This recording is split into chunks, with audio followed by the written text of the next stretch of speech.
So, as what Ms. Juliano said a while ago, I will be discussing the subtopic about adolescence and the Filipino youth in today's classroom. So, without further ado, let's start now with our discussion.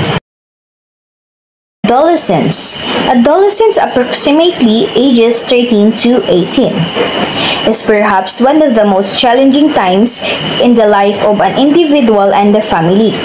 It is a long transitional period during which the individual is suspended between childhood and adulthood. Relationship with parents. As an adolescent shift emotional ties from the family to peers, a restructuring may take place in the parent-adolescent relationship. The adolescent may view parents more objectively. Parents may become more concerned about peer influence as they experience increasingly less interaction with their child. Alienation is disturbing to families, to adult members of the community, and to adolescents themselves, and their efforts to achieve autonomy, sexual functioning, and identity in order to become productive, self-sufficient individuals. Some adolescents may think they must turn away from their family. As adolescents assert the right to assume adult behaviors, they sometimes are unable to assume complementary adult-like responsibilities.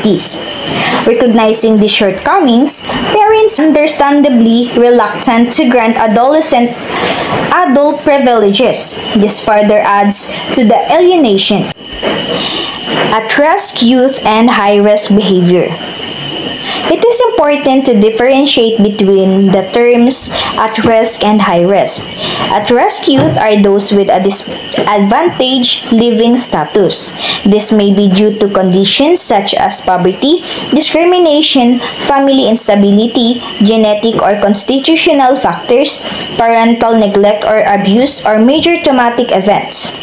High-risk youth are youth who engage in activities that make them or others vulnerable to physical, social, or psychological harm or negative outcomes. At-risk youth do not necessarily engage in high-risk behaviors. High-risk behaviors include, but not limited to, the use of harmful substances such as alcohol or other drugs, and sexual behaviors leading to unwanted pregnancies. Substance abuse. The use of harmful substances, primarily by the children and adolescents, has been one of the most problematic areas faced by parents, schools, communities, and law enforcement agencies in the past few decades. It will inevitably continue to be a major problem into the next decade. Substance abuse is the use of banned or illegal drugs and substances or the overuse of legal substances. The problem is a national phenomenon, and many of the problems of adult substance abuse have their root in adolescence. There are two broad categories of adolescent drug users: experimenters and the compulsive users. Experimenters make up the majority of adolescent drug users. A few progress from experimenters to compulsive users.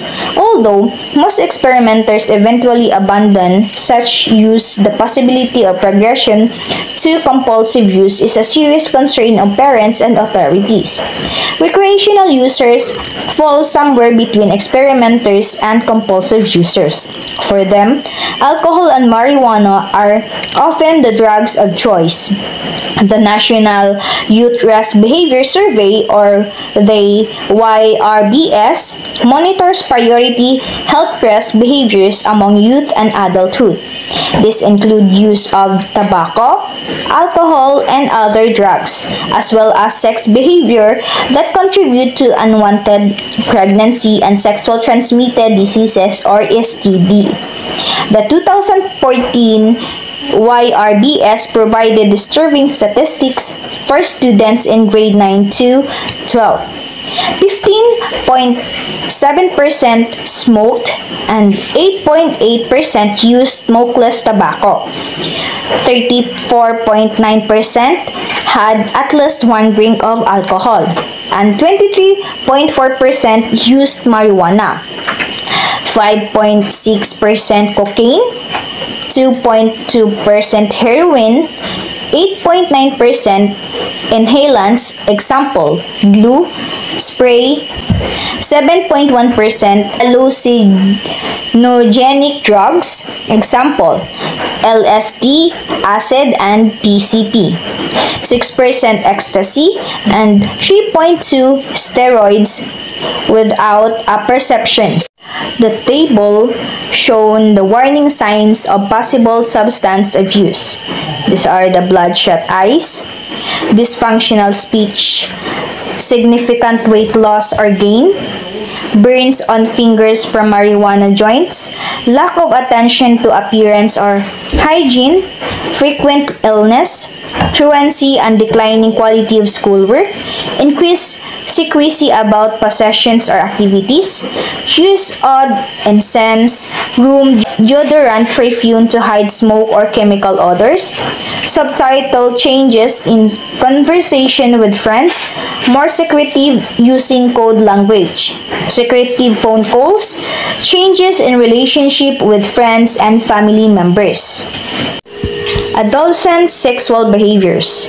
The 2013 Youth Risk Behavior Survey indicated that 46.8% of high school students had sexual intercourse at least once, while 34.9% were considered sexually active. Having had sexual intercourse at least once in the 3 months prior to the survey, among those sexually active, 25.3% reported that they or their partners had used birth control pills, an IUD or implant, a shot, a patch, or a birth control ring to prevent pregnancy.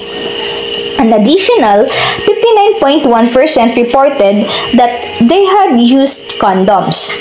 These statistics clearly suggest that America's high school students are involved in activities that can lead to pregnancy and STDs, including HIV infection. The CDC reported that in 2012, a total of 305,388 babies were born to women ages 15 to 19. While some of the births were problematic in that they represented a financial challenge for the young mothers, the numbers show a positive trend. 10 births have been on a steady decline, and the 2012 numbers represent a 6% decline from the previous year.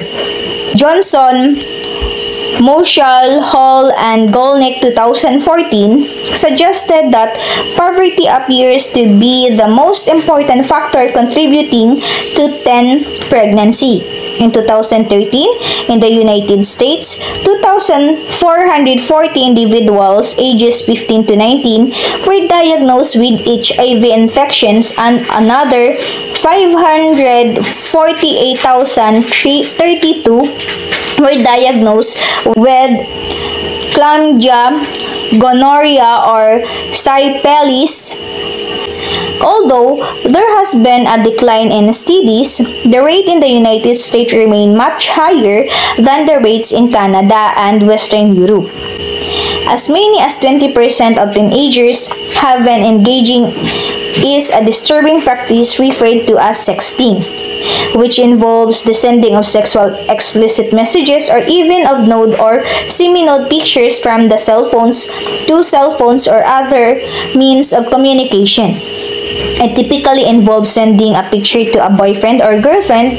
One study found that for some teens, sexting may be prelude to actually having sex. In a group of 946 students, primarily teen graders, almost 28% indicated that they had sent nude pictures of themselves.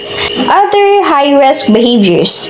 Motor behavior crashes are the leading causes of deaths among youth and youth adults around 10 to 24 years of age. High-risk behaviors may be among the primarily contributing factors in a survey of teens 15 to 19. 64.7% indicated that they had been driven a car in the 30 days preceding the survey, and 41.4% admitted to having texted or emailed while driving. This is particularly alarming since the CDC reported that each day, 9 people are killed and 1,153 injured in accidents involving distracted driving. In addition, 34.9% of teens had drank alcohol and 23.4% had used marijuana while driving. Adolescent suicide. Some of America's South are apparently troubled. Some are depressed to the point of thoughts of suicide, and some actually carry through with the act. During the 12-month period preceding the 2013 CDC Youth Surveillance Survey, 29.9% of students nationally indicated that they had felt sad or hopeless daily for a period of 2 or more weeks. The prevalence was higher for female, 39.1%, than for males, 20.8%. Among the students surveyed, 17% indicated that they had seriously contemplated suicide in the 12 months preceding the survey, while 13.6% had made suicide plans and 8% had attempted suicide. Youth suicide is a serious problem. The CDC reports that each year approximately 4,600 youth people ages 10 to 24 dies from suicide, the third leading cause of death for that age group. In addition, another 157,000 receive emergency medical care for self-inflicted wounds, while suicide attempts were higher for females than for males. Actual suicides were significantly higher for females, 81% of that, than for males, only 19%. The highest rates of youth suicide death are among Native American, Alaskan Native youth. Numerous theories have been advanced for the adolescents' suicide phenomenon. Among the reasons offered are the decline in religiosity, tension between parents, the breakup of the nuclear family, family tensions and conflict, substance abuse, and the competitiveness of school. According to the World Health Organization, or WHO, adolescent girls have the least power to overcome barriers to healthcare access, discrimination, trauma, abuse, violence, relationship conflict, and social isolation. Poverty and social isolation are prevalent among girls in Southeast Asia, where suicide is high. Adolescents may manifest a number of warning signs where contemplating suicide. And observant educators can often catch the signs and solicit appropriate intervention. The table shows warning signs of adolescents contemplating suicide. These are sleeping changes, withdrawal from other and from routine activities, aggressive and hostile behaviors including runaway, unusual passive behavior, alcohol or drug abuse, neglect or personal appearance, personality changes, persistent boredom, difficulty concentrating or a decline in the quality of schoolwork, frequent complaints about physical symptoms often related to emotions, example, stomach aches and headaches, loss of interest in pleasurable activities, loss of interest in schoolwork and activities, compliance of being a bad person or feeling bad inside, verbal hands with statements suggesting that they will no longer be a problem, that things no longer matter, or that they will not be around much longer. Behavior suggesting that the individuals is putting up affairs in order, such giving away of throwing away valued possessions, euphoria following depression, expression of hopelessness and helplessness, unusual reckless life-endangered behaviors, example, speeding, stressful event or loss, history of previous suicide attempts, exposure to suicide of others. Adolescent self-injury. Because self-injury is typically done in private, most educators are unaware of its prevalence and its seriousness. Self-injury or self-mutilation is the act of harming one's own body. This may include cutting or burning oneself. It may also include behaviors such as swallowing toxic substances, self-bruising, or breaking bones. Tattoos and body piercing are not considered self-injury unless done deliberately to harm oneself. Self-injury may begin as early as 7 years old, although most such behavior tend to begin between ages 12 and 15. In a study by Barocas, Hanken, Young, and Abella, 665 youth ages 7 to 16, 8% reported engaging in non-suicidal self-injury or NSSI. 9% of girls and 6.7% of boys reported engaging in NSSI. 7.6% of third grader, 4.0% of sixth graders, and 12.7% of ninth graders reportedly self-injury. Among the subjects, ninth grader girls, 19%, were at greatest risk. The Mayo Clinic suggested that teens and young adults, particularly females, are at greatest risk for NSSI. Bullying. Almost everyone can remember that the most popular kids in school and those who were treated as social outcasts. From an early age, children can incredibly cruel.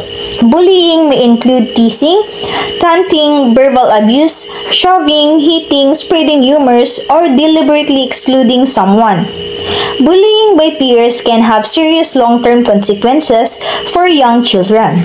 It takes a considerable toll on their physical and mental health.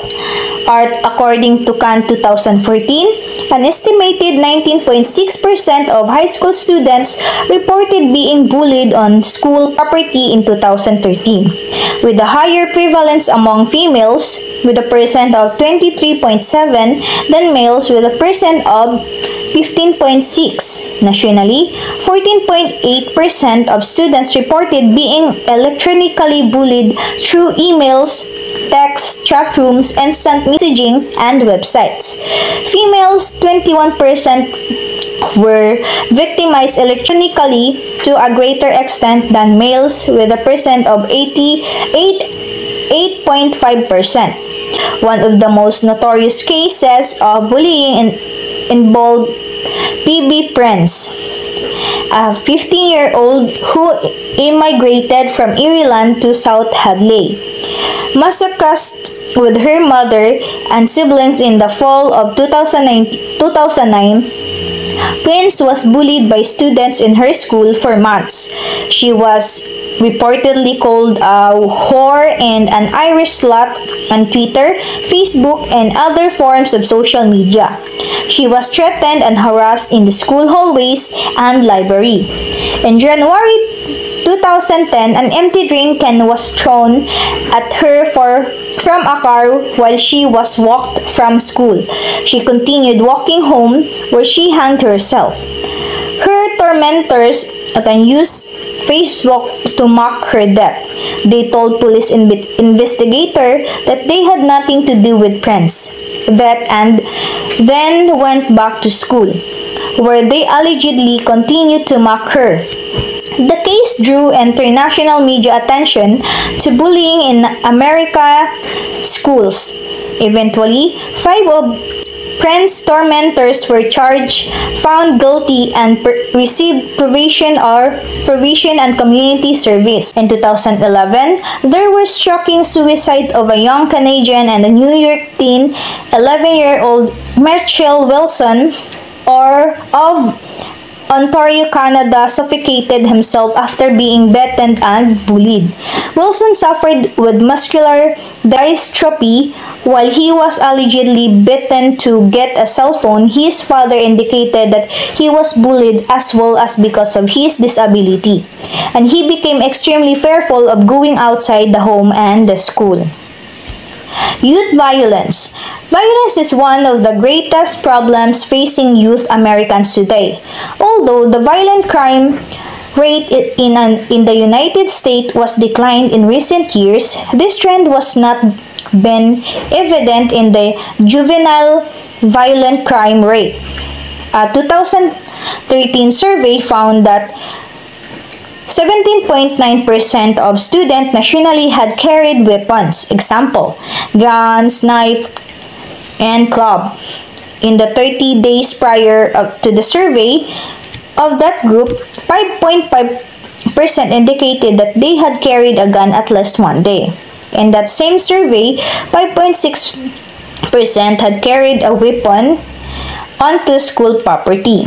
During the 12 months prior to the survey, 6.9% of students had been threatened or injured with a weapon on school property. Nationally, 24.4% of students reported that they had been in a physical fight one or more times in the 12 months prior to the survey. The CDC 2013 reported that in 2010, there were 4,655 homicides among young people ages 10 to 24. There were 150 homicides among those ages 10 to 14, 1,659 among those ages 15 to 19, and 2,846 those ages 20 to 24. In that same year, 738,000 individual ages to 10 to 24 years were treated in emergency facilities for assault-related injuries. Mass school shootings have unfortunately become a worldwide phenomenon. They have occurred in Europe, Asia, South America, Central America, Africa, and the United States. These tragedies have disproportionately occurred in the United States. The most notorious in recent years include the 1999 Columbine High School's Colorado shootings with the loss of 13 lives, the 2007 Virginia Tech University massacre which claimed 32 lives, and the 2012 Sandy Hook Elementary School Connecticut shooting resulting in the loss of 27 lives, 20 of them young children. The reasons for such untoward violent behaviors are varied. By age 18, the average American child will have viewed about 200,000 acts of violence, including 16,000 murders on television alone. These programs so often include such as realistic and graphic scenes that they have the potential of negatively affecting their young viewers through highly entertaining to some viewers. These graphic scenes of violence are suitable for young children and perhaps even for young adolescents. However, some children have a television in their rooms and when left unsupervised may be watching these programs. Berson suggested that very young children may imitate the aggressive acts they view on TV in their play activities with peers. Before age 4, children are unable to distinguish fact from fiction and may perceive the violent acts they see on TV as everyday occurrences. In movies and on TV, the good guys often eradicate the bad guys with acts of violence and become heroes as they punish the victimizers. Newer media exposing children and adolescents to violence are the internet and video games. Some video games involve violent attacks with graphic and realistic scene of shooting, knifing, and even decapitation. In this form of entertainment, individuals are able to act out their own violence rather than just passively observe as with movies and TV. Street gangs. Prior to the 1980s, middle-class white Americans had few concerns with respect to street gangs. By the mid-1980s, street gangs composed primarily adolescent and young adults were engaged in drug distribution and protected their interests from their rivals and violence. Individuals are attracted to street gangs because of family stress, protection against victimization, the money they receive through illicit dealings, and sense of power and the sense of family the gang offers. For many, affiliation with the gang provides status in community. The gangs acquire power in a community through violent acts and the fear that such behavior generates. Gang membership is often structured by race or national origin. The most visible are Hispanic, African American, and Asian gangs, and Jamaican possess. Among the best-known gangs are the African American Blood and Crips. The Crips began in the Los Angeles area as high schoolers who extorted money from classmates and were involved in other violence. Both gangs have extended well beyond Los Angeles, spreading as far north as Alaska and as far east as Washington, D.C. Making inroads in communities across the country, Asian gangs are most prominent in Chinese, Vietnamese, Cambodian, and Filipino communities. Asian gangs are, by their own choice, less visible but capable of the same levels of violence as the other ethnic gangs. Historically, gang members have been identifiable by their clothing, communication, graffiti, and tattoos. Bloods and Crips often wear bandanas on their head. The color of the blood is red, the Crips blue. Clothing may identify individuals as gang members. Gang-specific clothing may include jackets or sweatshirts bearing gang names. Tattoos, on the other hand, arms and shoulders are common among Latino gang members but are not as frequently displayed by African gang members. Hand signs may be used to identify an individual with a specific gang. In recent years, gangs have toned down the use of their colors and tattoos in an effort to be less identifiable by law enforcement and crime witnesses. Some gangs have moved into white colors. Crime example: credit cards and identify thief, and realize that excessive display of colors and tattoos are detrimental to their success. Youth in today's classrooms. Studying age and its relation to culture is important because students, if they live to their full life expectancy, will become members of each age group in turn, including that of the elderly. Thus, unlike the study of different ethnic groups, students can learn to understand and appreciate cultural groups of which they have been members, are presently members, or will eventually become members. By addressing the issues of various age groups in the classroom, educators can help students better understand their siblings, parents, and other important peoples in their lives. The school is perhaps in the best position of many agencies in the community to observe both potentials and developing problems among students and problems that are already taking place. The classroom teacher is a key agent in detecting and reporting abuse, and in all states is required by law to do so. To do this, the teacher must be aware of the problem of abuse, the manifestation of the abuse, and the power and the proper authorities to which abuse is reported. The single most important factors in recognizing possible child abuse is the physical condition of the child. Telltale marks, voices, and aberrations that cannot be adequately explained by provides reason to suspect abuse. And unusual changes in the child's behavior patterns, such as extreme fatigue, may be the reason of suspect problems. The parent's behavior and their ability or lack of ability to explain the child's condition and the social feature of the family may be the reason to suspect abuse.